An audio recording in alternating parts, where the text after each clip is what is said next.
Conexão Poder. Oferecimento Mobile Escritórios. Maior criatividade por metro quadrado. Residencial Vale das Palmeiras. Seu apartamento rápido, fácil e incrível. Tubarão Esportes. A força do esporte. Realce Persianas para os ambientes mais charmosos. E Titânia Telecom. Soluções para conectar negócios e pessoas.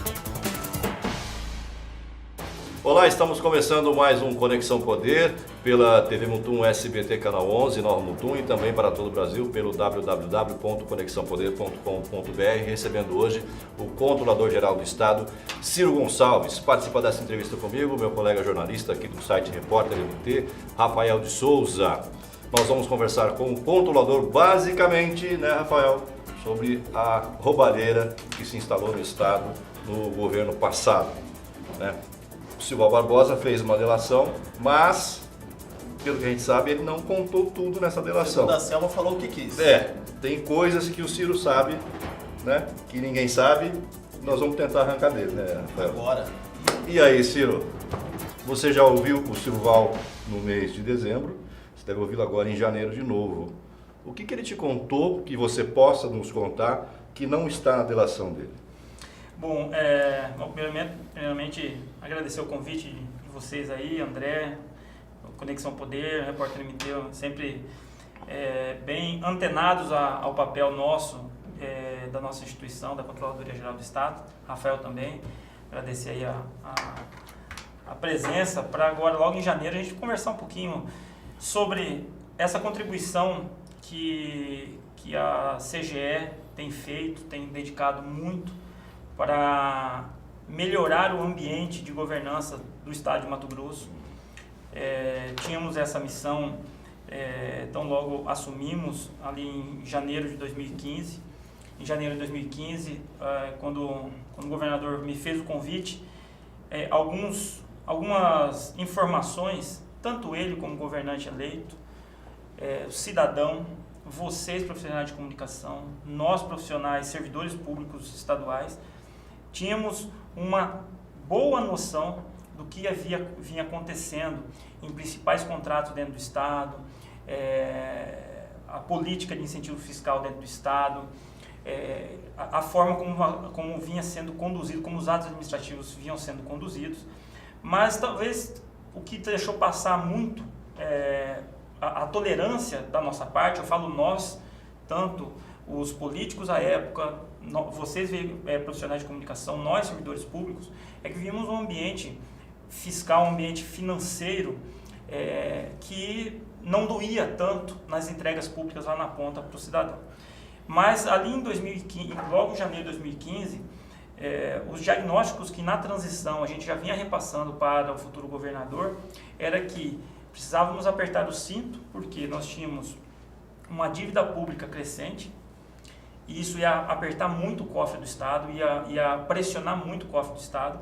Nós tínhamos gasto com pessoal da atividade, pessoal ativo, servidores ativos, leis de carreiras que também pressionariam também o cofre do Estado, e nós teríamos também uma grande pressão do gasto com os servidores inativos. E essas três pressões sinalizávamos também no diagnóstico que nós tínhamos oportunidades dentro da gestão, através de contratos administrativos, através de uma mudança na condução concessão de benefícios fiscais dentro do Estado, mas para isso a gente precisava enfrentar a ineficiência que se tinha e enfrentar a corrupção entranhada dentro do Estado. Esse diagnóstico, essa fotografia foi repassada durante a transição, aonde era o caminho que a gente precisava seguir, precisava trilhar, e um dos caminhos, André, era exatamente isso, era ir de frente mesmo, com coragem, sem pestanejar, enfrentar os grandes guetos de corrupção que nós tínhamos dentro do Estado. Digo guetos porque você tinha um modus operandi da corrupção nas obras da Copa, você tinha um modus operandi da corrupção nas obras do MT integrado, um modus operandi diferente nos incentivos fiscais, um modus operandi nos contratos de tecnologia dentro do Estado, que é um volume financeiro gigantesco, Eram guetos, mas a corrupção era generalizada no governo. Só que para a gente que trabalha com a revelação da corrupção, a depuração dessa corrupção, é uma análise, uma das funções nossas, embora a gente não seja uma atividade policialesca, mas esse feeling para atuar, a gente precisava entender o modus operandi de cada gueto desse. O que o Silval te contou mês passado que a gente não está sabendo ainda sobre... que ele também não contou na delação dele? Bom, o que dá para você falar? Eu sei que você não pode falar muita coisa. Mas eu só contextualizei isso para a gente chegar exatamente no último dezembro, né, que é o dezembro agora de 2017, fiz tudo isso para chegar na seguinte situação. Relatórios de auditoria que mapearam isso, que trouxeram evidências para a atual gestão fazer as devidas correções, que a nova gestão, que o novo governante tome as medidas, e a nós, ao lado do Ministério Público Estadual, Federal, Delegacia Fazendária e tudo mais, cumprimos continuar tentando revelar o que aconteceu para trás, para responsabilizar. Sem dúvida, esses diagnósticos, essas revelações é que auxiliaram as autoridades locais, em primeiro momento as autoridades locais, Ministério Público Estadual, EDEFAS e MPF local, a avançarem as investigações, que levaram o ex-governador à prisão. E lá permaneceu por quase 2 anos. E já está condenado a mais 14. Isso, só para o telespectador ou quem está nos acompanhando, compreenda que isso é faseado, isso é um insumo que as autoridades fizeram e levaram eles para a prisão. 2 anos de prisão, André, foi isso que eu entendo, não estou na cabeça dele, no psique do ex-governador, mas com certeza essa prisão desses 2 anos colaboraram muito para que ele entendesse que a melhor linha de defesa na atual conjuntura era passar a colaborar com as investigações. Feito isso, dada alguns atores dessa delação terem foros privilegiados, por conta disso é que essa delação ela foi está sendo conduzida pelo MPF, homologada no STF, mas é compromisso desse colaborador não só colaborar quando interrogado pela Justiça Federal, mas também colaborar com a Justiça Estadual nas ações que já estão em andamento, conduzida aí pela juíza Selma, e também administrativamente. Então é compromisso dele falar a verdade, trazer provas contundentes em todas essas esferas que as autoridades assim exigirem. E no administrativamente, que aí falando do último dezembro, a CGE preside, conduz uma série de processos administrativos decorrentes daquelas auditorias. Processo em desfavor de empresas, processo em desfavor de servidores, são vários processos em andamento. E em dezembro, sim, o ex-governador ele foi ouvido pela Controladoria Geral do Estado dentro de um processo administrativo disciplinar, especificamente onde se debate concessão de incentivo fiscal decorrente da Operação Sodoma 1. Então, todos os telespectadores, vocês sabem muito bem que a Sodoma 1 nós tivemos ela em cinco versões, cada versão dessa, uma falou sobre incentivo fiscal, uma outra falou sobre consignações, uma outra falou sobre combustível. Então, cada um desses é um processo administrativo que hoje a CGE levou um monte de gente para a cadeia, mas parece que está todo mundo solto. Né? São prisões preventivas, foram prisões preventivas que já foram relaxadas, mas que com a colaboração dita lá no STF, nós tivemos acesso ao que ele colaborou no STF para que a gente conferisse e passássemos a fazer um novo trabalho. Conferir se o que ele está falando é tudo que nós temos.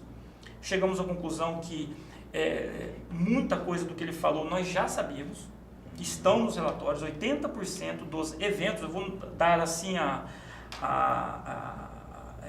definição, o evento quando ele narra, o evento 7 que ele narra, esse evento guarda muita correlação com o relatório Y da CGE. Agora, ter só um relatório, é óbvio que só um relatório, André, não é prova para incriminar ou repatriar dinheiro de alguém.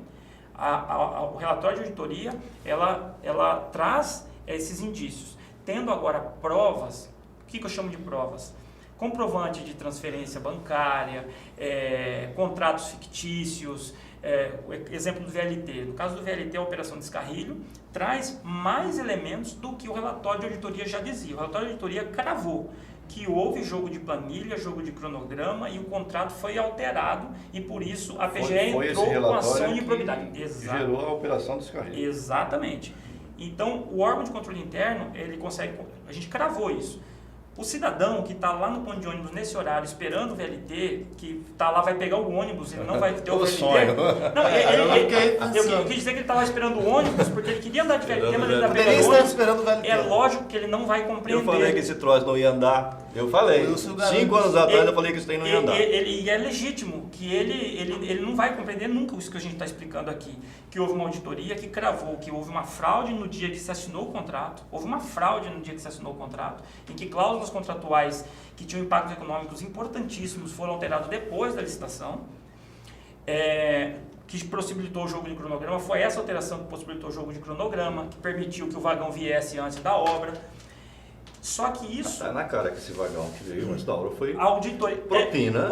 É isso que eu estou te falando, é um senso comum. Eu vou comprar isso aqui, vou pagar, porque isso aqui eu vou conseguir entregar e eu vou tirar a minha parte. Está muito claro isso aí. O profissional de comunicação, nós servidores, o governante, todo mundo já tinha isso, mas a gente precisa materializar isso.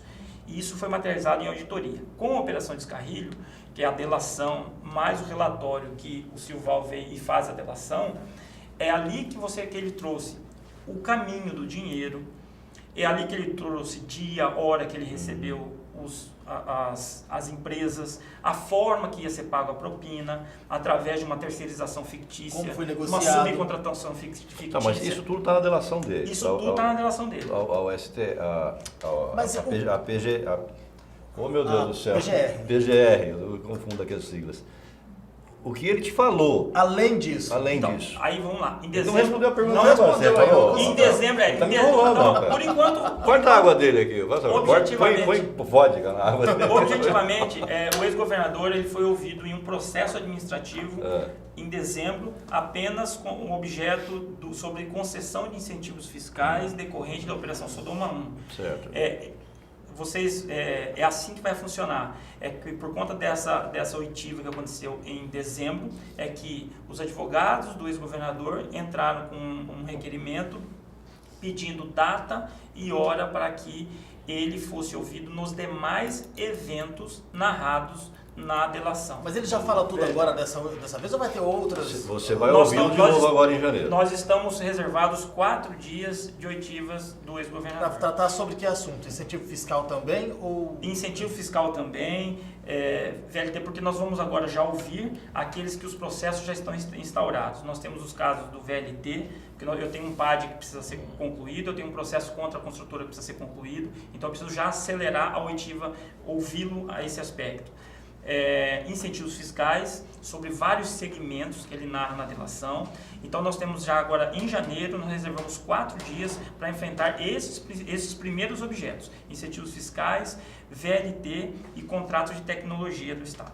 Agora, desse último depoimento que o senhor colheu do ex-governador, já se pode dizer que vem novas auditorias aí em outros contratos que não estavam previstas? E até novas operações também. Ou novas operações? Especificamente dessa ouvida em dezembro, não.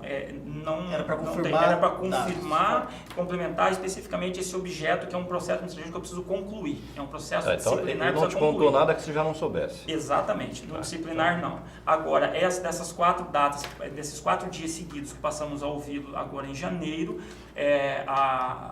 aí sim não pode haver coisas novas. Coisas novas. Nossos auditores eles estão são muito bem preparados para os temas que vão ser interrogados, conhecem bem o objeto, conhecem bem o tema, porque tem informações que a gente ainda não conseguiu enxergar nem na delação do STF,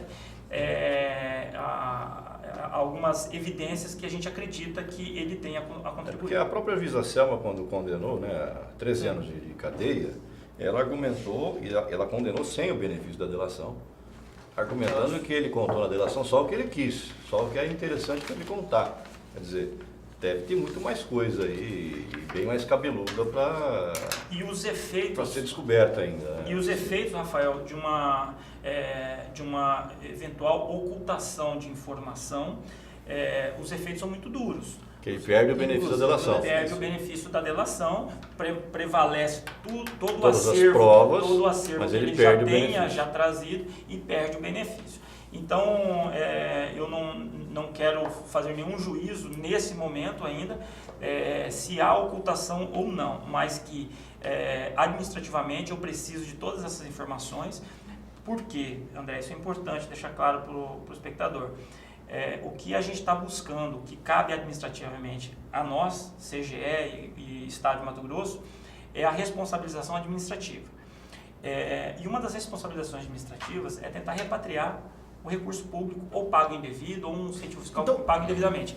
Com essas provas é que eu consigo dimensionar o dano causado em cada um desses casos. Temos nomes de empresas grandes, JBS, temos nomes da cervejaria Petrópolis, que não é um escândalo só de Mato Grosso, mas do Brasil, com envolvimentos em eleições do Rio de Janeiro.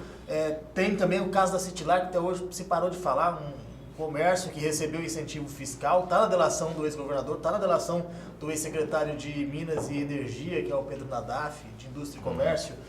Então, assim, são muitas empresas. E até agora a gente ouviu falar que é em Votorantim, que não foi um caso específico de incentivos fiscais, mas deixaram de pagar impostos.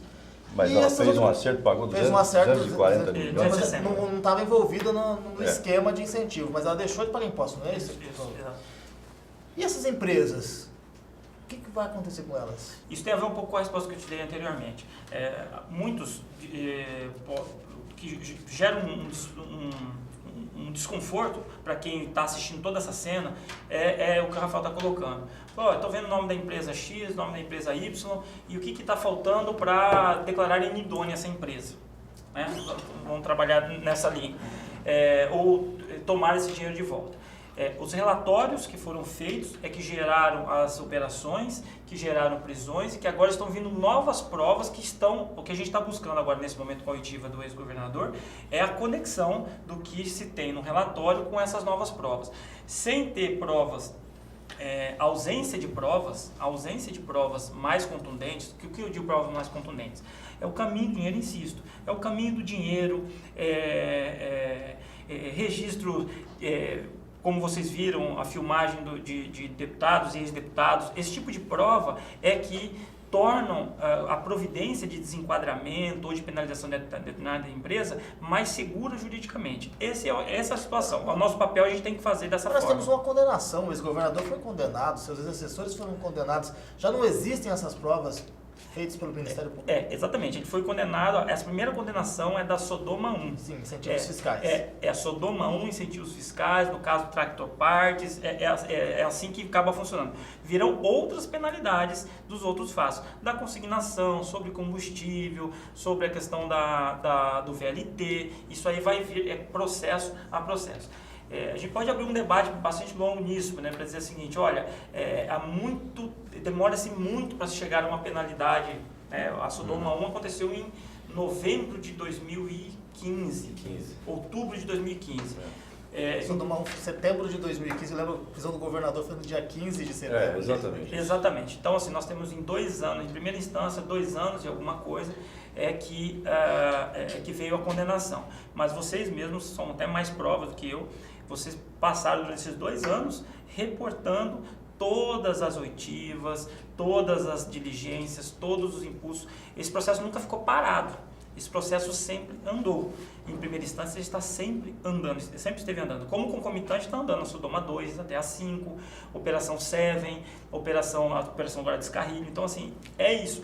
Já foi mais lento, que eu quero dizer é isso. Talvez vocês vão lembrar um caso já antigo, o caso dos maquinários, que é de 2010. Final da gestão Blairo. Foi 2009, final de 2009. Começa em 2009, a fagulha começa em 2009, aquece em 2010.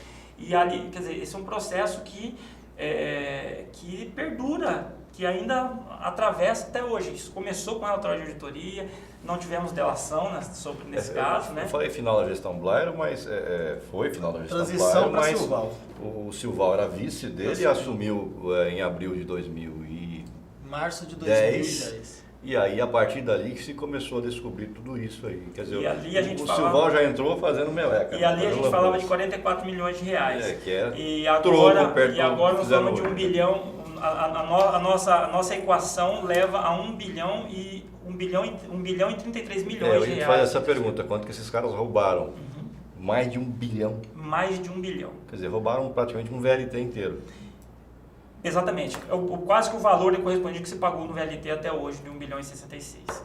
Já conseguiu recuperar quanto desse dinheiro roubado? Tá.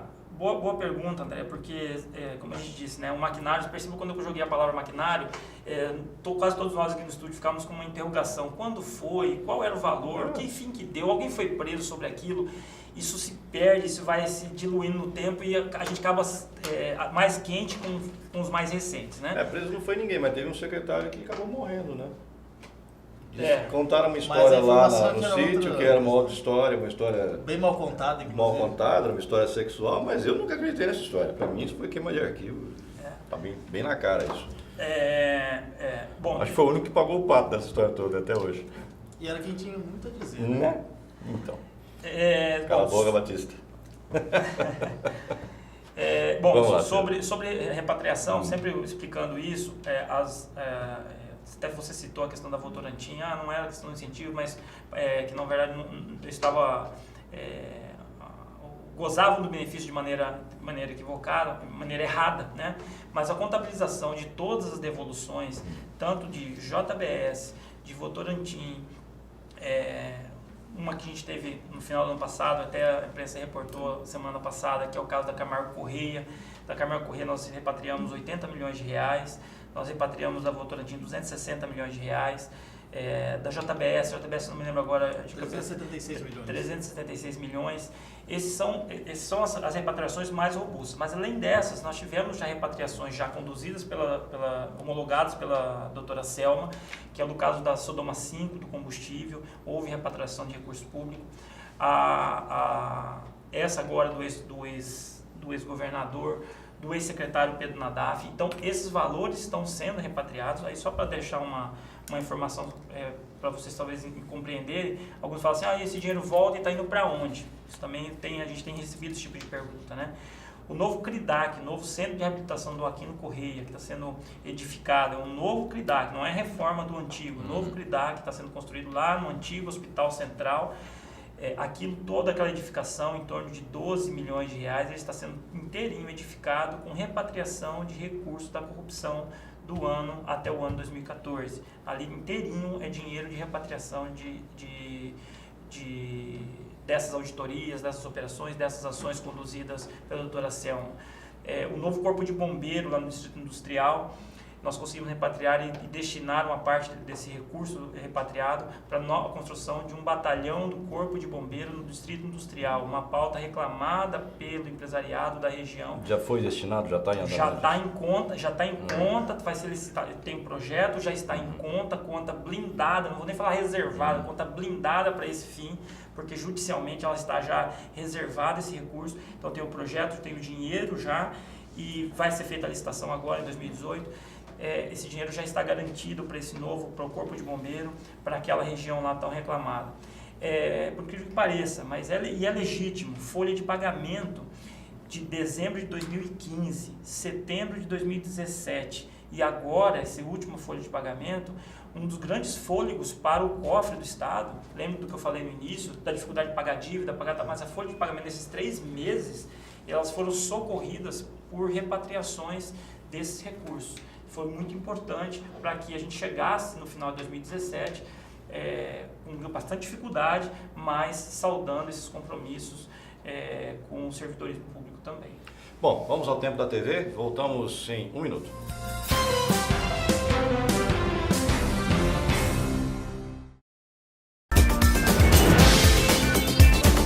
Muito bem, voltamos com a conexão, recebendo o Controlador-Geral do Estado, Ciro Gonçalves. Estamos conversando sobre o rombo ou o roubo proporcionado pela quadrilha do ex-governador Silval Barbosa aos cofres públicos do estado de Mato Grosso. Eu tenho aqui uma pergunta, Ciro, que é um colega de trabalho seu, é o Max Campos, lá do INDEA. Ele pergunta aqui no nosso WhatsApp: caro Ciro, alguns processos administrativos remetidos à controladoria, deixa eu botar o óculos, não enxergo, a controladoria estão sendo devolvidos e reiniciando assim os trabalhos.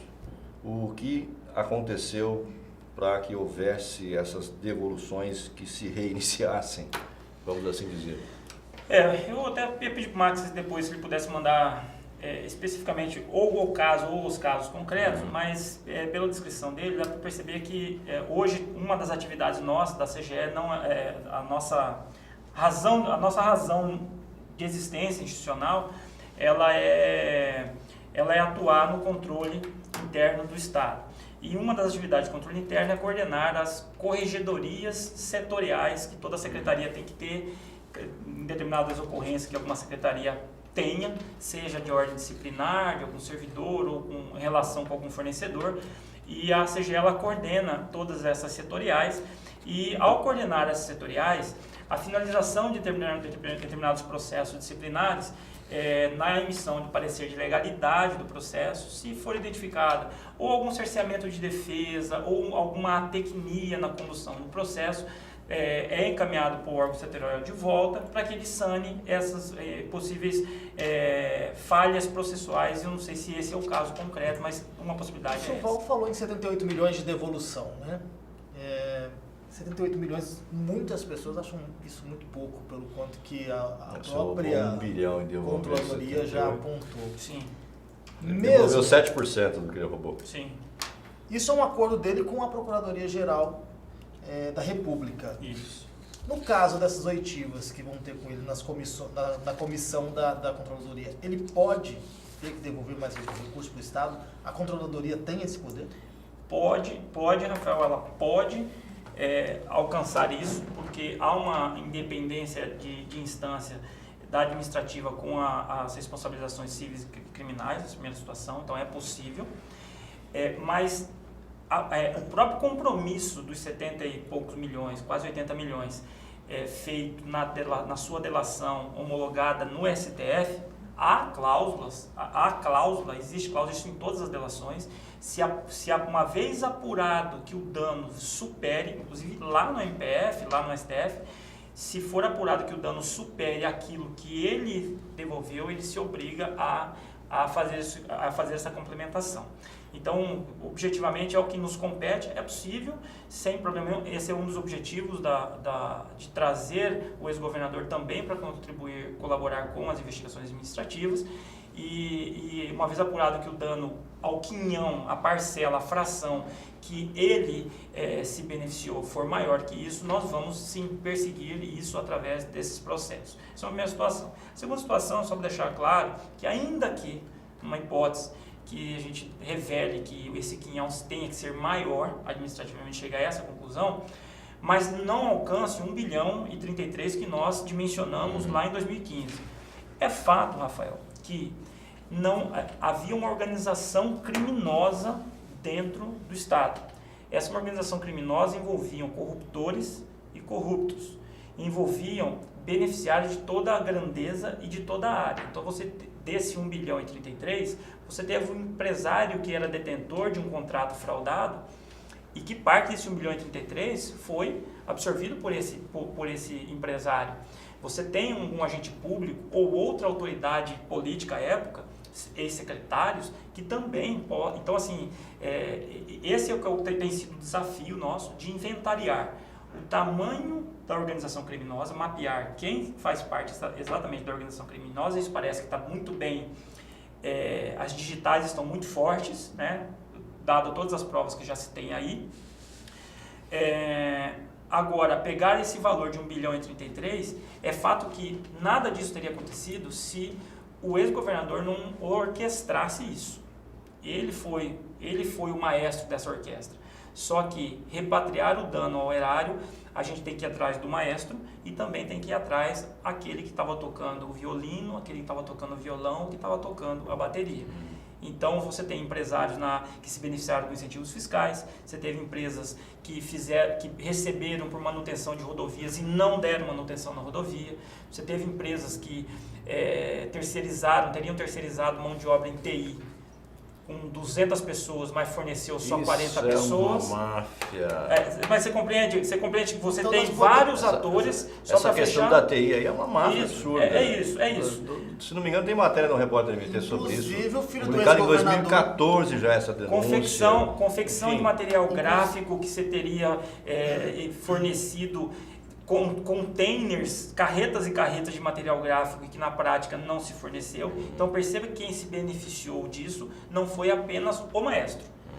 Ele vai ser responsabilizado por ter sido maestro e ter sido agente permissivo disso. O Silval era o maestro. Isso. Aí o cara que tocava o bumbo era quem? O Éder Moraes, por exemplo? Nadaf. Ex-secretários. O ex-procurador-geral do o Chico Estado, Lima. Chico Lima. Chico Esse Lima. aí continua recebendo do Estado. Todos inclusive. esses. Absurdo. Que até hoje eu não sei o que aconteceu com esse processo. O processo disciplinar está em andamento, vários deles, esse caso Mas ele conduzido ele anda assim a passo de tartaruga com artrose, né? Vai. Até o Marcel De Curso, que foi o último a deixar a prisão, já foi concluído, né, o PAD dele. Não, esse de dezembro que ele foi ouvido, que o ex-governador foi ouvido, exatamente é o PAD do servidor público Marcel De Curso. Agora te perguntar, você falou assim que havia uma orquestra e essas peças estão bem claras. Isso significa que a CGE vai ouvir também o ex-secretário Pedro Nadaf, o filho do Silval, que inclusive foi um dos beneficiários dessa corrupção na área de TI, de tecnologia da informação, recebendo lá cerca de, se eu não me engano, acho que 200, 300 milhões de reais. Vai ouvir todo esse pessoal aí ainda? Então tem coisa vai acabar o governo e vocês não vão concluir essa auditoria? Havia uma orquestra tocando e um bando de tonto batendo palma na A plateia. missão nossa, Rafael, só para emendar aí, a missão nossa, enquanto entidade de controle interno, não estamos adstritos a um mandato. E a gente sabia disso, a gente sabe que o trabalho era dessa monta, sim. É assim que funciona. As investigações são assim. Só que, Rafael, não foi a primeira vez que o ex-governador foi ouvido em dezembro. Ele preso, ele já vinha sendo ouvido. Ex-secretários já foram ouvidos. Ex-secretário Éder Moraes já foi ouvido. Ex-secretário Pedro Nadaf já foi ouvido. É um trabalho silencioso. É um trabalho que não nos honra fazer louros, fazer pirotecnia com esses procedimentos. Ele é o nosso ofício. É um trabalho silencioso. O André até brincava aqui no início. E de certa forma a gente fica até feliz por isso, porque o trabalho, quanto mais silencioso possível, ele consegue ser mais imune a efeitos externos e mais técnico menos possível. risco você E pode. eu estou precisando ficar mais tempo na controladoria. Há controvérsias, né? Porque assim, vocês não sabem que nós estamos ouvindo, mas eles sabem porque eles estão sendo ouvidos. Você está Precisando compreendendo? ficar mais tempo sentado no Mas banco. é assim, Você compreende? eu sei Então, que você assim, não tem muito que não tem o que fazer nessa situação, Sim, mas né? aí você pega esses caras, secretário, por exemplo, mora lá no Alphaville, a casa de 1.200 metros quadrados, Nossa! está de tornozeleira, né? Passou o Réveillon tomando champanhe francês. Não vou nem falar o nome aqui, acho que quem conhece a história sabe de quem eu estou falando. Mas e aí, né? Gozando na nossa cara, né, na verdade. Não, né? outros gostam de vinho, né? Deixa eu pegar um gancho aqui num ponto que ele citou de manutenção de estrada. Eram 80 milhões por ano que o governo Silval recebia num contrato de manutenção de tapa-buraco, é isso? Eu posso dar, para não ser... Quer dizer, dá para fazer um pronto-socorro por ano. Antes que vocês façam a piada sobre uma piada sobre um dossiê que eu estou aqui mas objetivamente quase isso. É quase isso. Em 2014 foram 133 milhões de reais em manutenção de rodovia, de estradas e pontes. Que realmente foi feito. Eu digo manutenção. É tampar buraco, pintar o meio-fio. Exatamente. Eu não digo de pavimentação, novas pavimentações da MT integrada. É só arrumar o só buraco para mesmo. manter essas estradas. E nos últimos 3 anos, a média desse gasto foi de 113, nós reduzimos isso para um pouquinho mais de 80 milhões, 62 milhões em 15 o mesmo serviço. 75 milhões em 2016 e 83 milhões em 2017. Quer dizer, ou seja, Quer dizer, uma média de 80 milhões, nós temos um disparate aí de 30 a 40 milhões de reais de diferença do que se mantinha em estrada no passado e que está se mantendo na quer dizer, estrada. era atualmente. propina essa diferença. É a gordura, é a mais-valia, é a desnecessidade. Aí que nome, agora a gente está revelando que na verdade é a taxa da corrupção, os 40 milhões. O relatório que dizia, falou 113 milhões tem manutenção que não foi feita. Pagou-se e não se teve. Fazia uma medição fraudulenta e se pagava. Exatamente. Era isso. Exatamente. E na verdade voltava com propina. Exatamente. E isso está muito claro, isso está no relatório de 2015, está muito claro nas primeiras informações, já nas primeiras informações do ex-governador, que sim, era esse o modus operandi, o relatório está certo, só que agora isso eu já sei. Eu não tinha dúvida do que eu estava certo. Eu quero saber o caminho do dinheiro desses 40 milhões de reais, porque o Estado vai atrás desses 40 milhões de reais. Não é difícil achar esse dinheiro. Ele deixa rastro. Hoje é tudo rastreável. Não tão fácil assim, viu, André? Eu tenho isso, e eu não sou autoridade policial, em muitos dos casos eles não fazem essa operação da maneira como a gente faz para transferir o dinheiro para pagar um fornecedor. Pagava em ouro. Exatamente. O fornecedor que está consertando está pintando uma parede da sua casa, você transfere o dinheiro para ele, né? É assim que a gente faz, né? E essa prática não é assim que eles fazem. Subcontratam empresas fictícias, geram contratos de notas fiscais que não existiram e por aí vai. Entendi. Estou pegando um gancho nessa questão do pagamento da propina. As investigações da Operação Sodoma até apontam o seguinte: o ex-secretário César Zílio, que depois de preso virou delator, construiu uma casa de 5 milhões de reais. E as investigações apontam que parte desse dinheiro foi oriundo de propina. Aí vem a minha pergunta: ele era uma das peças dessa orquestra e uma das peças importantes. Exatamente, importante. Sim. A controladoria já também colheu depoimento do César Zílio. Qual é a possibilidade de se bloquear os bens, inclusive essa casa de 5 bilhões de reais que foi paga com dinheiro de propina? Ele tá preso numa casa de 5 milhões oriundo de dinheiro de propina. Prisão boa essa, né? Não, o ex-secretário César Zílio, ele não foi ouvido ainda em nenhum dos processos administrativos em andamento, mas tem alguns processos que o tocam, que é o caso das consignações, tem um contrato de tecnologia também no âmbito da SAD, ele vai ser ouvido. Ele colaborou na justiça. De obrigação de falar a verdade. De obrigação de falar a verdade. E nós temos outros casos que nós temos total interesse de agora, com a colaboração do ex-governador, extrair do ex-governador possível silêncio do ex-secretário, confrontar o que um falou, o que um sabe e o que o outro deixou de falar. Esse confronto é uma técnica exatamente para a gente depois verificar se houve alguma omissão de algum desses colaboradores. Eu estou vendo aqui na minha pauta, voltando à questão da TI, só para contextualizar aqui, os órgãos onde haveria esse esquema citado pelo Ciro, CEPROMAT, que hoje é MTI. Como é que é? Mudou o nome? MTI. MT o quê? Mato Grosso, Tecnologia, informação. Mato Grosso TI. MTI, né? MTI. MTI, tá certo. MTI. É um CEPROMAT, né? É um CEPROMET. Também, promete, não cumpre. Enfim, no DETRAN, Secretaria de Administração, Infraestrutura e na antiga SECOP. Só para contextualizar aqui onde houve essas emendando isso aí também. Tretas todas aí com relação à TI, tecnologia de informação. Pontualmente, só desse gueto, vamos trazer, vamos explicar, vamos batizar dessa forma, só nesse gueto, André, da mesma forma que eu expliquei das manutenções de rodovia, que eu falei de 113 nós caímos para 80, são 33 milhões do custo da corrupção ali para esse tipo de serviço no Estado. Em tecnologia, André, você sabe quantos que nós gastamos em 2013 de tecnologia? 278 milhões de reais. Em 2014, 206 milhões de reais. 206 milhões de reais. Nos últimos 3 anos, o Estado sobreviveu com a tecnologia tudo funcionando, sistema de patrimônio, sistema de contabilidade, sistema de pessoal, tudo funcionando, avançando em algumas áreas, com serviços do Detran avançando, com serviços de controle também, o Mira Cidadão, nós acabamos de fazer o lançamento também, a tecnologia avançando. Nos últimos 3 anos nós gastamos em média 100 milhões de reais. Então são 100 milhões de reais em tecnologia de diferença do que tinha-se com o custo da corrupção e agora sem o custo da corrupção. Eu me lembro que era um tal de comprar sistema. Que nunca chegou. O Cepromat, hoje o MTI.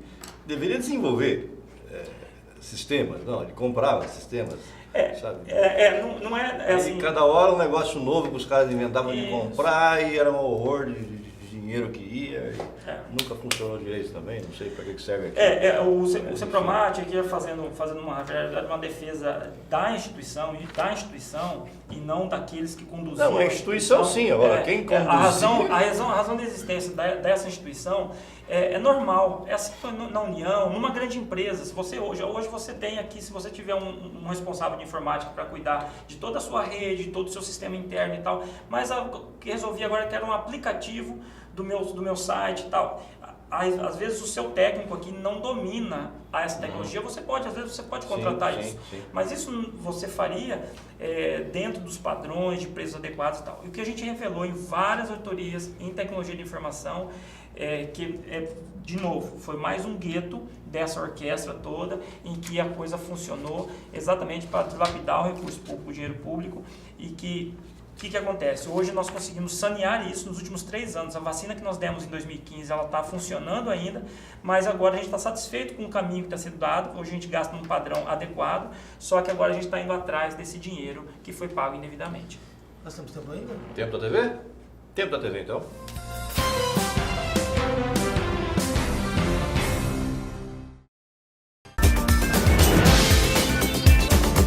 Muito bem, estamos de volta com o controlador-geral do Estado, não, estamos de volta com o controlador-geral do Estado, Ciro Gonçalves, assuntos polêmicos em pauta, a roubalheira do ex-governador, ou melhor, ex-desgovernador Silval Barbosa, que assaltou os cofres do Estado, causando um rombo de mais de R$1 bilhão.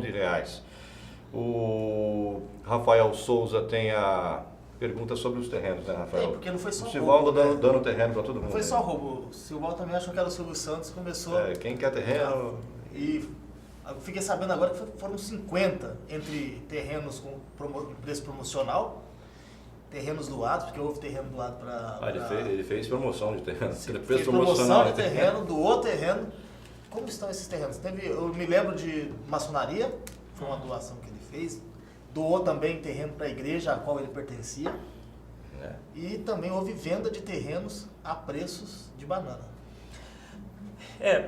Como eu expliquei no início do programa, a gente precisou entender o modus operandi em cada forma de atuação. Então você tinha um pessoal que foi incumbido de fazer a questão de TI, manutenção de rodovia, incentivos fiscais, e a questão de desapropriação. Você deu exemplo só de que o Estado doou o terreno. Nós tivemos situação em que o Estado comprou terrenos. O caso da através mesmo, através das desapropriações. Então, todos esses modus operandi, graças a Deus, foi exatamente assim, a atuação de mapear esses modus operandi e dar vacinas para cada um desses modus operandi. Especificamente sobre doação de terreno, existem vedações legais, existem preceitos legais para serem cumpridos para permitir a utilização de determinadas áreas. Essa foi uma atuação, não foi uma atuação da Controladoria Geral do Estado, essa foi uma atuação iniciada pelo Ministério Público Estadual, já em 2013, em que percebia-se no âmbito da Secretaria de Administração essa prática, esse modus operandi de doação de terrenos para associações, para determinados sindicatos, instituições religiosas. Nessas situações, o trabalho do Ministério Público não foi no caráter criminal de identificar se alguém recebeu dinheiro para ser feito isso. O que na prática aconteceu foi que o Ministério Público judicializou em torno de 50 áreas doadas. Parte dessas ações já chegaram à conclusão em primeira instância, então alguns desses terrenos já estão voltando para o Estado. Está sendo conduzido isso pela vara especializada de ações populares, ação civil pública. e alguma tela. Pontualmente, Rafael, eu vou ficar te devendo o boletim de aquele- cada um dos casos. São 50, esse não sei, terreno não aqui tenho no isso. Goiabeiras, que é onde funcionava a escola José Magno, se não me engano, foi devolvido? Esse foi um que foi devolvido. Esse é um desses que já foi devolvido. Tem Esse, outro esse aí foi ao um dos lado, primeiros. ao lado do Hospital do Câncer, No dos próximos eu não estou lembrando qual que entre é a esse. 13ª Brigada Mas tem e o ali Hospital perto do do César Câncer. Papa, né? Também teve Tem, um. Também perto tem. de Papa, exatamente, tem. Quer dizer, Você são tem ali áreas perto- gigantes, você- valorizadíssimas. Exatamente. Porque o que acontece? Só que aí você tem alguns entraves, algumas ações estão chegando a êxito e o Estado está sendo, tá repatriando esses bens. Só que eles têm alguns casos que a Justiça não está dando a mesma destinação, a mesma decisão. Porque são doações que já aconteciam desde a década de 90 e que vinham sendo atualizadas, repactuadas a cada 5 anos. E aí as novas, em 2013 para 2014, que foram identificados alguns casos que são as primeiras doações. Então, aquelas da década de 90 são terrenos que já foram edificados, aí você tem um problema, você tem lá associações ou sindicatos que já funcionam lá desde a década de 90, e aí você tem um problema judicial para se resolver. A benfeitoria que foi feita ali,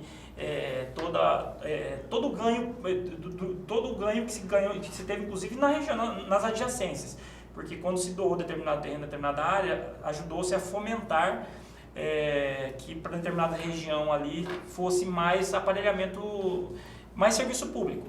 E aí agora tirar essas pessoas, essa entidade de lá gera alguns impactos, mas isso está judicializado, não é administrativamente, está sendo feita essa providência, e essa providência, deixa bem claro, ela foi inicializada já em 2013, ainda na gestão do ex-governador, através do Ministério Público, se eu não me engano, doutor Gilberto Gomes. Aqueles casos em que ele vendeu terrenos para a agiota por um preço abaixo do valor do mercado, para tirar a dívida dele, na verdade, já foram tomados também?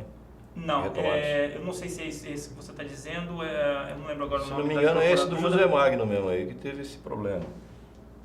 Não sei te dizer, infelizmente, André, para essa daí eu não vou ter resposta agora, que eu não sei de que área especificamente você está dizendo. Ele devia para agiotas, aí o agiota vai lá, o terreno vale 10, ele vendia para o agiota por 2 e livrava os 8 milhões do agiota. Teve essas O do José Magno, tenho tretas certeza todas. que foi recuperado esse terreno. Agora, diante de toda essa corrupção, todos esses desvios de dinheiro, doação de terreno, eu quero falar justamente da controladoria, porque a sensação que tem é que na época do Silval não havia CGE. Se hoje a gente fala... Essa é a pergunta. Se hoje a gente fala... Muito bom, seu Rafael. Onde o senhor estava, seu Ciro Gonçalves? Não estava na CGE, ele pode se defender. Mas a CGE não É mais ou uma menos autoridade essa exatamente pergunta. isso? Obrigado pela pergunta, Rafael.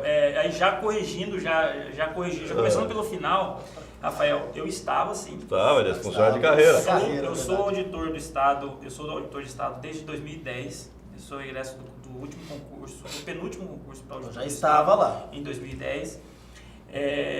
E isso Foi chamado pelo Silval? Fui chamado em 2010, ele já tinha tomado posse, eu acho que eu entrei em agosto, ele assumiu em março de 2010, algo assim. Então vamos lá. Eu até, pegando um gancho um pouquinho na própria entrevista, quando eu disse que onde nós estávamos, o caso maquinário, a gente tende a deixar para trás o que se faz hoje, o presente, e daqui a pouquinho a gente vai estar falando do presente de novo. Do passado, é natural isso. E a gente tem muita tranquilidade com as entregas e as missões cumpridas, inclusive na gestão do seu ex-governador e seus ex-secretários.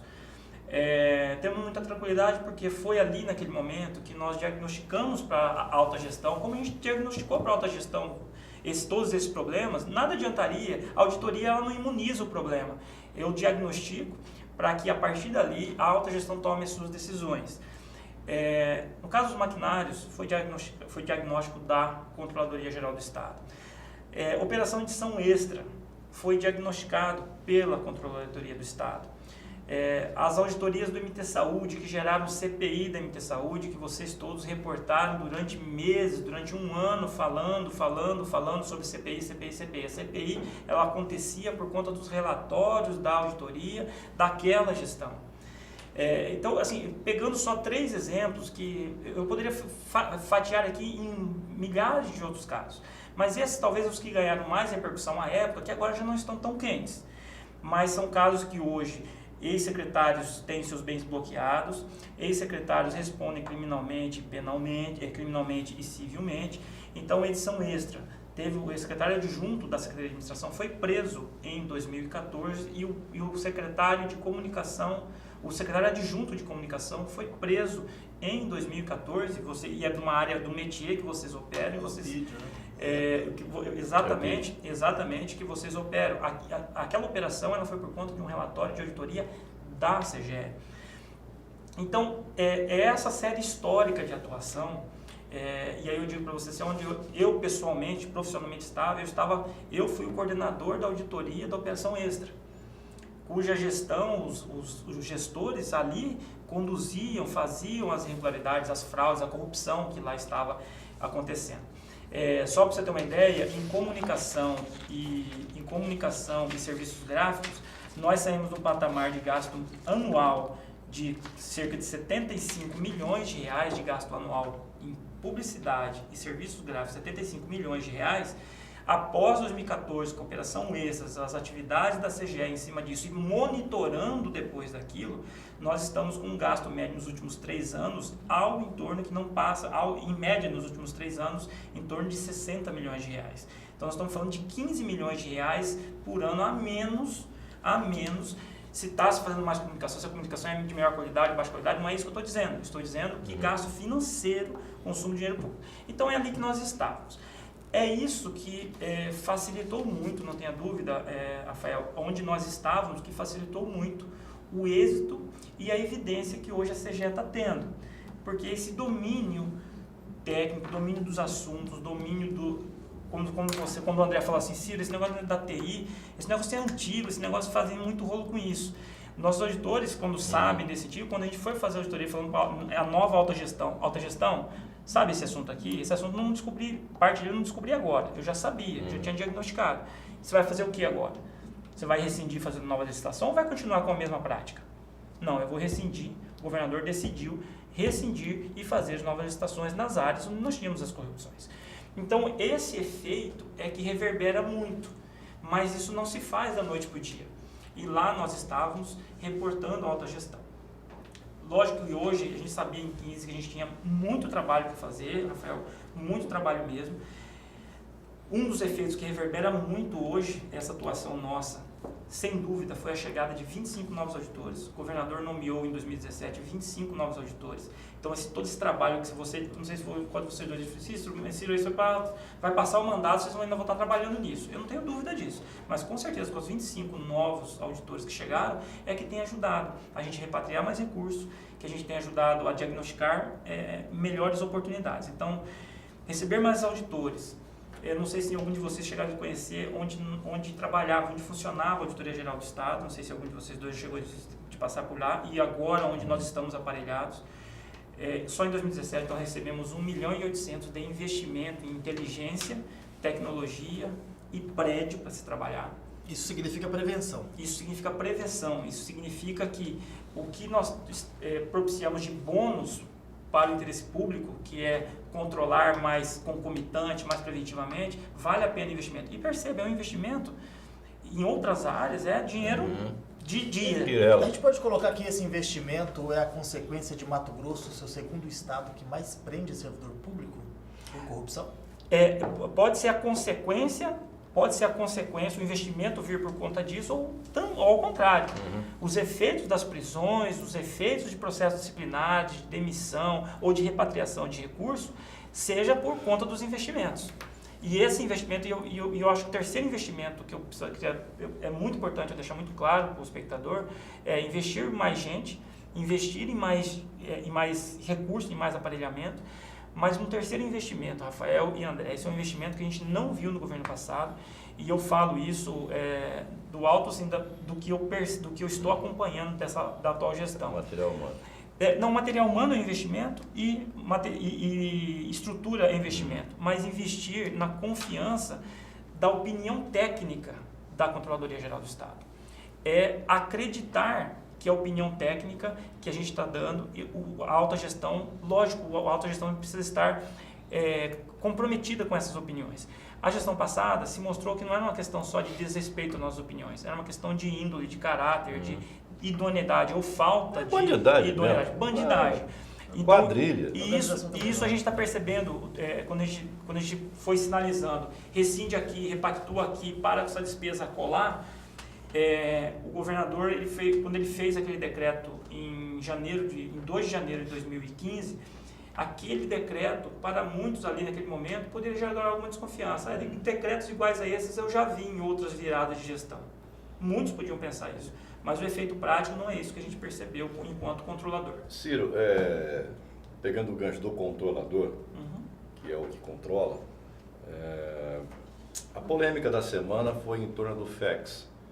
Eu sei que não é muito o teu métier, mas como você é controlador, você tem que controlar isso também. Deve ter chegado para você esse tipo de denúncia já.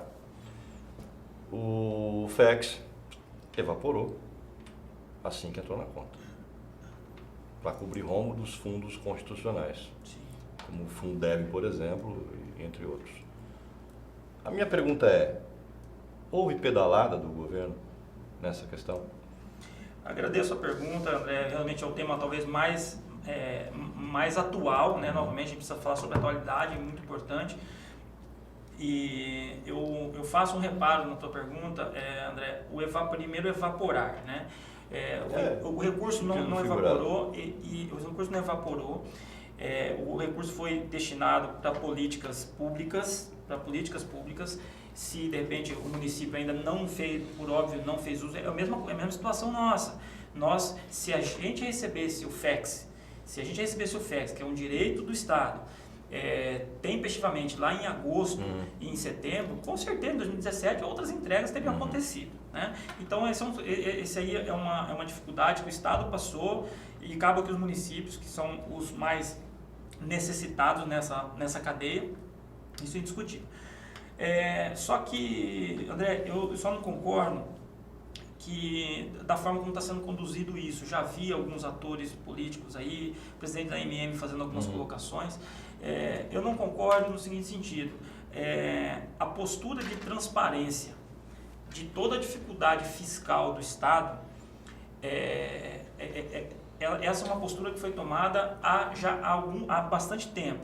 O último passo rumo à transparência da dificuldade fiscal e do caminho do dinheiro, e aí já vou fazer um gancho aqui que é muito importante socializar com os nossos espectadores, quando nós lançamos o Mira Cidadão, André, era exatamente para a gente democratizar o debate, a gente fazer um debate mais honesto do efetivo caminho do dinheiro público. O governador, o êxito nosso sobre auditorias, o que nos ajudou muito foi o MIRA, que é o Monitoramento Inteligente de Risco e Auditoria. É um sistema nosso, da CGE, que a gente utiliza para auditar. O governador determinou que ele queria que o cidadão também tivesse dotado de um mecanismo, de uma ferramenta, que ele também tivesse direito de ver o caminho do dinheiro para onde está indo. Se entrou uma grana de 100 milhões, eu quero saber quantos que foi por... Então, mas teve pedalada nesse caso? Não teve pedalada nesse aspecto. Não teve do governo, né? Por isso que eu estou falando. Vai ser aberto algum procedimento? Existem já os procedimentos de transparência que já são feitos a cada quadrimestre, tem as publicações dos relatórios de execução orçamentária. Isso, a gente está falando, a gente não passou 365 dias no escuro mexendo com dinheiro, seja do município ou seja do Estado. Existem as publicações quadrimestrais, as publicações elas vinham sendo feitas, a prestação de contas vinha sendo feita, a questão de fluxo de caixa, lógico, no que diz respeito a alguns fundos que são intocáveis, que são, copiando aqui o nosso ministro, né, ex-ministro imexível. Foi longe agora. Foi bem longe. Rogério Magri. Né?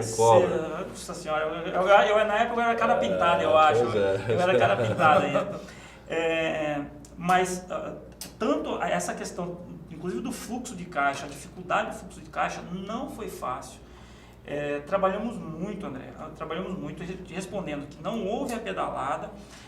A preocupação da Secretaria de Fazenda em todo momento era honrar com todos os compromissos. O ideal é a gente não estar deixando de pagar porque a gente quer, mas todo o malabarismo que a gente teve que fazer, todo o esforço que a gente teve que fazer para honrar os compromissos na ordem, lógico, daquilo que estava mais essencial, daquilo que é menos essencial, assim foi tomado. Nós diminuímos drasticamente 90% dos nossos gastos com eventos, com serviços gráficos, com despesas de custeio, cortamos na carne para que nós chegássemos no final de 2017, honrando os compromissos, inclusive com o Fundeb e com os municípios. Tudo isso a gente está muito tranquilo com relação a isso. Então, mas o governo sabia disso tudo então? Ele sabia que ia entrar o dinheiro lá e esse dinheiro ia sumir nesses fundos. Os compromissos que ele assumiu, o governo assumiu, por exemplo, com deputados, com emendas, por exemplo, com fornecedores, que acabou ficando sem conseguir honrar. Como é que dá para explicar isso? Sabia ou não sabia? Para você ter uma ideia, olha, vou te dar dois exemplos. Vou te dar Porque se eles não sabiam, é uma coisa. Se eles sabiam, aí houve a pedalada. Só para você ter uma ideia, nós temos alguns fornecedores que são extremamente sensíveis. Que, por exemplo, a alimentação do sistema prisional. Sim. Combustível das nossas viaturas. De home care, por exemplo. Sistema de home care, serviços abastecimento das nossas viaturas. Tudo isso, gente, 2017 foi um ano muito difícil. Dívida pública, André, nós deixamos em 2014, você sabe quanto nós pagamos de dívida pública? Você faz ideia quanto que a gente pagava de dívida pública em 2014? Não faço ideia. Anual, 700 milhões de reais. Você sabe quanto que em 2017 nós tivemos que pagar de dívida pública? 1 bilhão 150 milhões de reais. São 450 milhões de reais de dívida pública e a dívida não é uma coisa que você não deve taxar o outro gestor porque que fez essa dívida. Não, ele fez uma dívida para fazer investimento. Fez dívida para a Copa, e a dívida com a União, enfim. Exatamente. E o que vai aliviar com a PEC agora. Que vai aliviar com a PEC. Mas só para vocês entenderem, que equilibrar o cofre público, a missão conduzida pelo secretário de Fazenda não foi missão fácil durante esse ano de 2017, foi o ano mais agudo, mas que a virada do exercício, honrar esses compromissos com os municípios, ainda resta compromissos com a saúde com os municípios, isso é fato, isso remanesce ainda agora para 2018, mas com a PEC do teto do gasto a gente com segurança, a gente vai ter dias melhores, nós temos um ano melhor, com certeza, em 2018. E a questão do Fundeb é isso, você tem essa questão do FEX, ele entrou, a gente gostaria que ele tivesse entrado lá em agosto, em setembro, não aconteceu, não faltou gestão política dos nossos parlamentares lá em Brasília, mas a União também passa por dificuldade, e mesma coisa que os duodécimos, esse compartilhamento da dificuldade, não é ingerência do executivo sobre os municípios ou sobre os poderes. Não há ingerência de maneira alguma. Tanto é que o executivo também está tendo cortado a própria carne. Os fornecedores do executivo também estão sofrendo com isso. Então, a gente está equilibrando os fornecedores, por exemplo, a gente percebe que muita parte, é horrível isso, né? Boa parte dessa dívida com fornecedores acabou não sendo empenhada. E uma grande... E isso não dá um problema? Não, empenhada, André, liquidada, elas foram empenhadas e liquidadas. Financeiramente... Vai ficar como restos a pagar. Mas normal. Ficou alguma coisa sem empenho para esse ano? Não. Empenhado. Diferente ao ano passado? Não, empenhado, em muitos casos liquidados. Lógico, liquidados porque a prestação de serviço já aconteceu, a entrega ocorreu. Porque se houve o serviço e não houve o empenho, é uma improbidade. É uma improbidade. Se você ordenar a execução de um serviço sem prévio empenho, é uma irregularidade. Nesse caso não. Nesse caso não. Todos foram empenhados. Até o exercício, até o final do exercício, foram devidamente empenhados. Inclusive, nessa semana, já desde segunda-feira, a gente está realizando uma série de pagamentos, já exatamente desses restos a pagar. Estamos com uma força-tarefa nas secretarias, tem em torno de 5 ou 6 secretarias em que você tem fornecimentos bastante sensíveis, aqui eu enumero alguns rápidos, manutenção de rodovias, de estradas, no meio da chuva, combustível, alimentação do sistema prisional, merenda escolar, se bem que merenda escolar não Home estava care. atrasado, mas alguns desses que eu enumerei estavam atrasados. Porque o que acontece? Nós também empurramos a não entrada do FEX, não entrava. Os FEX, a gente acabava tendo que fazer a gestão com alguns fornecedores de que, olha, segura esse mês, a gente vai fazer o pagamento, esse dinheiro vai entrar. E agradecer, assim, houve essa compreensão de alguns desses Com relação à folha de fornecedores. pagamento desse mês já, de dezembro para ser pago em janeiro, está tudo ok? Tá tudo ok. Ou vai atrasar de novo? Não, tá tudo ok. A gente teve, inclusive depois do pagamento do último mês, nós tivemos aí a resultante dos dias finais do Refis, que vão ajudar muito também. Foi no final de 2017, foi em 2017 que todos nós trabalhamos muito. Eu falo pela Controladoria Geral do Estado, a chegada dos 25 novos auditores nos ajudou bastante, os investimentos ajudaram bastante, olhando, monitorando todos os resultados estão acontecendo. E percebemos que foi vital passar em 2017 um Estado extremamente controlador. E agora, no final do ano, também vai ser um Estado controlável. O Mira Cidadão é para transformar também um Estado controlável por vocês, pelo profissional de comunicação, pelo cidadão. Isso é fundamental. E agora fechamos 2017 com boas entradas, com boas, não só notícias, mas bons resultados. Veio o FEX, resultado do Refis, e isso faz com que nós tenhamos o PEC do teto do gasto, nós tenhamos um horizonte, uma luz para 2018 melhor do que foi 2017. A gente aposta nisso. Então, 2017 terminou com 148 empresas impedidas de contratar com o governo. Apesar da crise, houve uma economia de quase R$1 bilhão, ou de R$1 bilhão, se me corrija se estiver errado. Como foi 2017? Só para a gente fechar aqui a entrevista com o balanço. Rafael, então só para encerrar, como 2017, como eu disse agora há pouco, 2017 a gente chega em 1º de janeiro de 2018 com um dever cumprido do que nós nos propusemos a fazer nos últimos 3 anos.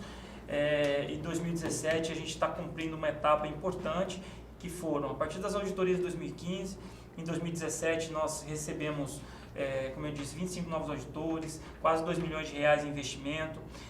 Nós tivemos quase 120 auditorias realizadas em 2017. São essas auditorias já de 2017 que vão gerar frutos para os anos seguintes.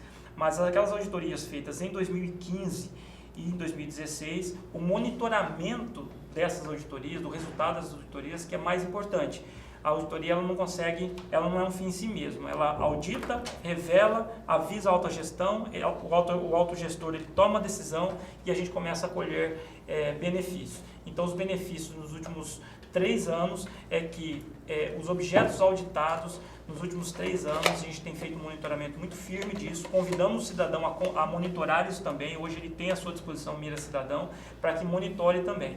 Então, só enumerando, entre manutenção de rodovias, tecnologia, eventos, publicidade, gasto com telefonia, energia, tudo isso está muito bem racionalizado dentro do Estado. Hoje o Poder Executivo, nessas áreas, não havia só desperdício, era ali que acontecia a grande quantidade de corrupção. E hoje, vacinado isso, nós nos últimos 3 anos, a CGE contribuiu para esse racionamento em R$1 bilhão em 1.000 dias de gestão. Isso é muito dinheiro. Nesse governo também houve casos, claro, mais isolados, mas houve também. Não é um privilégio só do governo passado. Também teve casos que foram bem cabeludos. Mas muito longe, André, do cenário que nós tínhamos antes. Eu falo isso porque nós estamos monitorando. Hoje o Estado ele está mais controlado e, repito, ele é mais controlável. O Mira Cidadão nos ajuda muito isso. A gente não quer vir aqui e ficar só de um lado falando, a coisa está melhor, está melhor. A gente quer deixar a ferramenta para o cidadão e o cidadão fazer o seu próprio juízo. É muito diferente. O caso que nós tivemos mais emblemático, da SEDUC, o caso Remo, é um desses 81 processos. Hoje existem 81 processos contra empresas. A grande quantidade disso são de empresas prestadoras à época de 2014. E nós temos um processo que reúne 23 empresas. São as construtoras que fizeram aquele conluio, aquela tentativa de fraude. Eu digo tentativa porque veio a operação, os contratos foram rescindidos, foram feitas novas licitações e hoje essas empresas estão respondendo criminalmente e administrativamente. E teve também o lance é complicado, teve também o caso da Cefaz, daqueles fiscais que acabaram sendo presos também. Operação Zaqueu, né? Operação Zaqueu, é esse o nome. Caramuru. Também, Caramuru, exatamente. Também. Foram os dois casos mais emblemáticos. Os dois casos mais emblemáticos, sim. Um envolvendo vamos dizer assim, a alta patente de corrupção e uma de baixa patente. E os fiscais de tributos. Isso, é de baixa patente, são os fiscais de tributos, fiscais e a FTE e ATE. E isso a corrupção ela sempre vai existir, André. Os mecanismos de controle eles têm que acontecer, eles têm que estar à disposição. E um dos importantes ingredientes de combate à corrupção é o controle social. O controle interno a gente está fazendo. Hoje nós estamos muito melhor aparelhado e estruturado. Falando do para frente, nós estamos muito mais preparados para o futuro, com mais gente, mais reconhecimento. Mais reconhecimento da sociedade, da alta gestão e mais estrutura física para isso.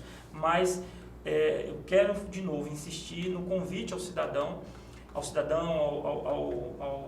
profissionais de comunicação, que utilizem a ferramenta, porque a gente eleva o debate, a gente consegue fazer um debate sem seletividade, como é que sem faz para utilizar essa ferramenta? É só acessar no www.miracidadão.mt.gov.br. Ali nessa ferramenta ele vai ter acesso ao caminho do dinheiro público, do poder ele baixa o aplicativo ali e acompanha pelo celular. É em tempo real. Aliás, só corrigir, a defasagem de um dia, então tudo que ele vai enxergar lá hoje foi tudo que foi executado até a meia-noite de ontem. É o caminho do dinheiro público. Ali ele vai conseguir ver que secretaria, para onde está indo essa secretaria, o dinheiro que foi gasto, que foi pago, não é o valor do orçamento, não, é o valor efetivo mesmo que foi destinado. Ele vai ter ali um ambiente onde ele vai poder estabelecer um diálogo com a alta gestão, ali ele vai poder fazer a denúncia dele a partir daquela fotografia, daquela imagem que ele está vendo ali, ele vai poder fazer a sua colaboração, fazendo reclamação, sugestão. Esse é um ingrediente que a gente precisa levar esse debate. Que às vezes eu acho que está funcionando. As pessoas estão denunciando? Oi? Estão denunciando? A gente não tem recebido ainda muita denúncia, tá? O que a gente quer mais, porque o que eu estou dizendo, a gente percebe que às vezes o debate, André, a gente não quer um debate raso, a gente não quer um debate superficial. É lógico que você vai ter cidadão que talvez, mas a ferramenta está provida, ela está preparada para facilitar a vida do cidadão, para que o homem médio acesse e consiga ali fazer as suas críticas e sugestões. Eu acho que assim a gente faz um debate mais honesto, limpo, sem seletividade, porque o gestor, ali ele vai conseguir perceber algumas áreas que ele vai começar a receber críticas de algumas áreas. E aquilo ali, a gente vai ter maturidade de saber que, então, ali eu preciso corrigir. Eu não posso ficar brigando com o cidadão, mas eu vou poder corrigir, melhorar os meus rumos. Eu acho que a ferramenta é esse enlace com um controle muito importante que está ainda adormecido, que é o controle social. Tá certo. Ciro, quero entregar para você a caneca do nosso programa. É um presente da Tubarão Esportes e também do Conexão Poder e Repórter MT, uma caneca idêntica a essa que você usou. Alguma coisa que não temos tocado no assunto que você queira tocar? Já falamos bastante, né? Não, já falamos bastante. Eu acho que sim, acho que a gente fez um 360 graus aí de 2017, os fatos de mais interesse dos seus espectadores, internautas, e dizer mais uma vez para vocês que foi um ano difícil, um ano de muita transpiração, mas queria deixar aqui no final um grande abraço, na verdade, aos colegas de CGE, aos servidores que lá estão, dignamente postados a fazer esse trabalho de tornar o Estado mais controlado e mais controlável. Eu acho que isso só está sendo possível graças a esse time que tem isso idealizado, a uma instituição já que existe há décadas, há mais de 30 anos, poucas pessoas sabem, uma instituição que está há mais de 30 anos e que agora conectou-se com uma vontade política de uma decisão de um governante de reconhecer esse papel nosso para as suas tomadas de decisão. Isso a gente tem visto muito por parte do nosso governador. Esses aportes não chegaram de graça, não chegaram porque a gente está ali na esquina, é vizinho de parede com o Palácio do Governo, não é isso. É sabendo que os diagnósticos que a gente fez logo em 2015 têm ajudado muito o Estado a estar sobrevivendo em 2017 e, se Deus quiser, fechar um 2018 numa condição ainda melhor. Obrigado, Ciro. Um abraço. Bom 2018 para você. Igualmente. Obrigado, feliz ano novo. Feliz ano novo. Tchau, Boa Rafael. sorte. Obrigado. Você em casa, tchau, obrigado. Até a próxima.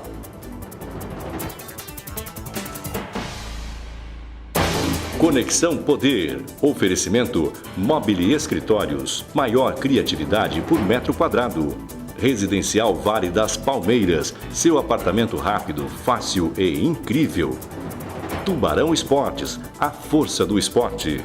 Realce Persianas para os ambientes mais charmosos. E Titânia Telecom. Soluções para conectar negócios e pessoas.